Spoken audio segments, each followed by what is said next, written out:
Okay, welcome back to the lockdown video blog. I thought we'd continue to look at the rig and the setup of the mast this time. Thank you for everybody who commented on the video from last week. I think I probably gave you the GCSE version of it, and Ian, thank you for pointing out that there is a more detailed lecture that came from the dinghy show this year. And so I'll look at that and we'll revisit that later on, I think. And it shows that there are other aspects to the spreader angle, not just the fact that you're flattening the mast in the middle. It's also to do with the shape of your sails. So let's carry on with what we're doing today. In the afternoon, we should be sailing still. The wind is actually really nice and it's a beautiful day. So I think the wind gods are conspiring against us this year. Anyway, I've got the boat out and we're having another go, having another look. I thought we'd continue to look at the rig and setting the rig up, because we did some training on this at Chipstead a couple of years ago, but it's always worth revising that and reviewing it again. I'll just turn it around just to show you. So I've got it nicely rolled up so that it's all nicely protected and the jib isn't flogging around. Put the tension on and we'll measure the tension. We'll measure the tension in a moment, and I'll just show you how I do that with my gauge. But basically what I want to do is to make sure that the rig is upright, not only fore and aft with the right rake, but also side to side, because it's very important that the rig is symmetrical. So we shall have a go at that. Now, one thing about the grads is that there are very few level horizontal surfaces on a grad, and so you have to make do. The only one that's really useful is the transom, so I'm going to just check the transom is vertical and we've got the boat absolutely upright before we look at the rig properly. So I've just got the boat shocked up at the front on the launching trolley, or the road trolley base, and just moving it back a bit. Right, well that's pretty well vertical there, so we now know that the boat is level fore and aft. What I'm now going to do is to check that it's level across ships, and what I've done is to put up a board across the boat and put a spirit level on that, and I think you can see that it's reasonably level here. One of the easiest and simplest way to check that the rake is correct is to use the jib halyard with a weight hanging off it, and I'll just show you how we do that. You can use anything weighty that's easy to connect. I've just got a bunch of keys, so I'm just going to put those on like that, and then you want to lift up that to the level of where the gooseneck would be. Now unfortunately it's a little bit windy so it's moving, but just damp down the movement, and then you want to see what the distance is here. Now on the graduate website the tuning tips specify 18 centimeters, so let's get a ruler out and have a look, see what it is. It is blowing a bit. It's actually a little bit windy today, so I'm going to use something a bit heavier. So let's put this on. So I'm going to reduce that rake, but I'll do that in a moment and we'll get back to that.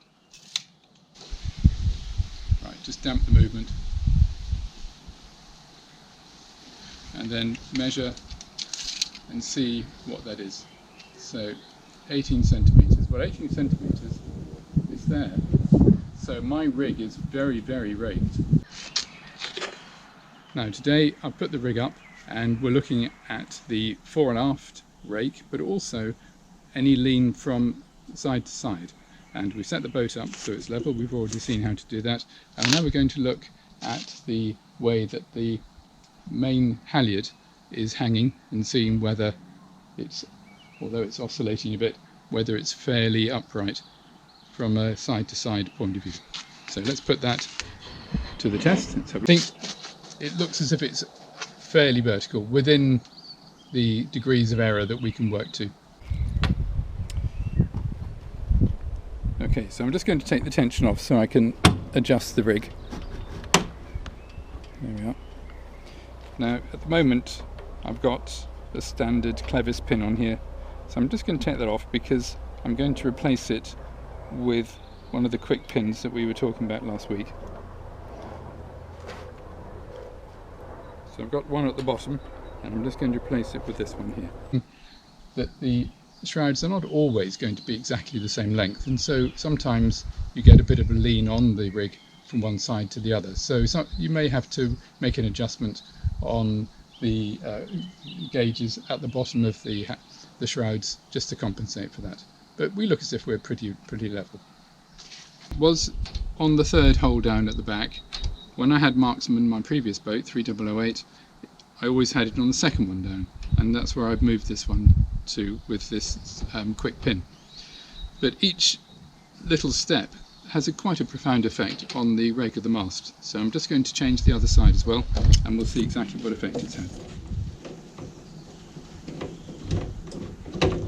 Now Alan, I think you suggested in one of your comments that we use a bit of elastic to hold these quick pins in to stop them coming out, and I think that sounds like an excellent idea. So maybe if you could send me some pictures of what you do, maybe on your Scorpion, and I'll have a look, and I'll be able to do the same with this boat. So that's nicely secured in there.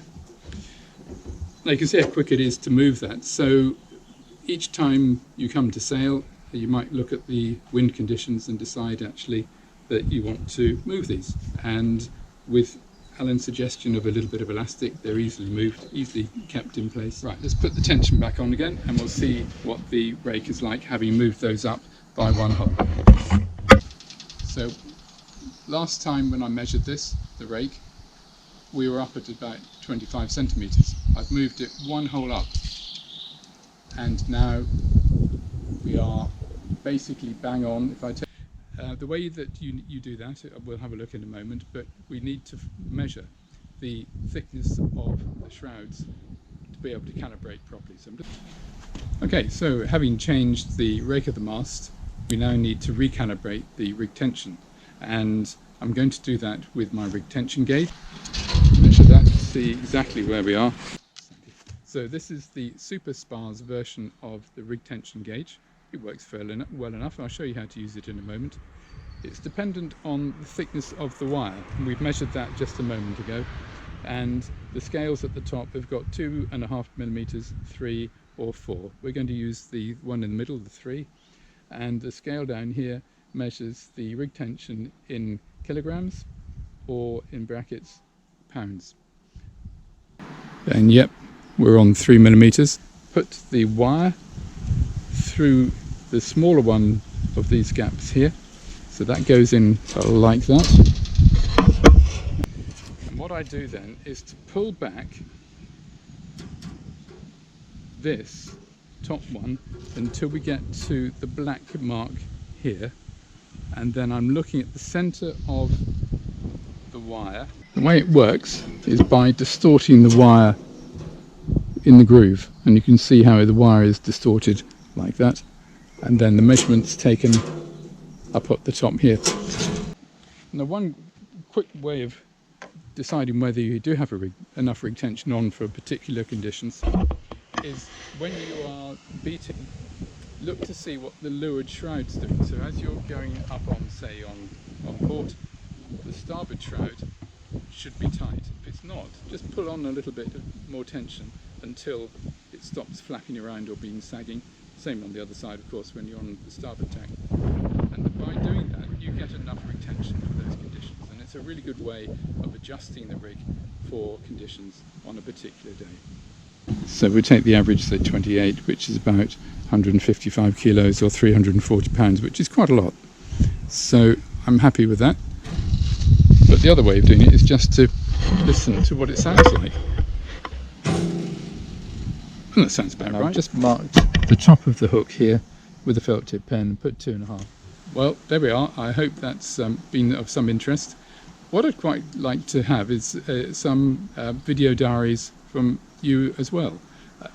So if you just take them on your smartphone, if you don't have a camera like this, I'm using a GoPro here, but if you just do it on your smartphone, and just a little clip maybe of a couple of minutes of something that you find of interest, that maybe you'd like to just show what you've been doing. I find that everybody's interested in anything at the moment, so if you could just send that to me, just email the clip to me, that would be wonderful. If you could use the phone in landscape and then just send it to me, and I'll include it in this little blog so that it's not just me doing it, because after a few weeks of this you're going to get really bored with me. Okay, well thank you, and I hope to see you next time.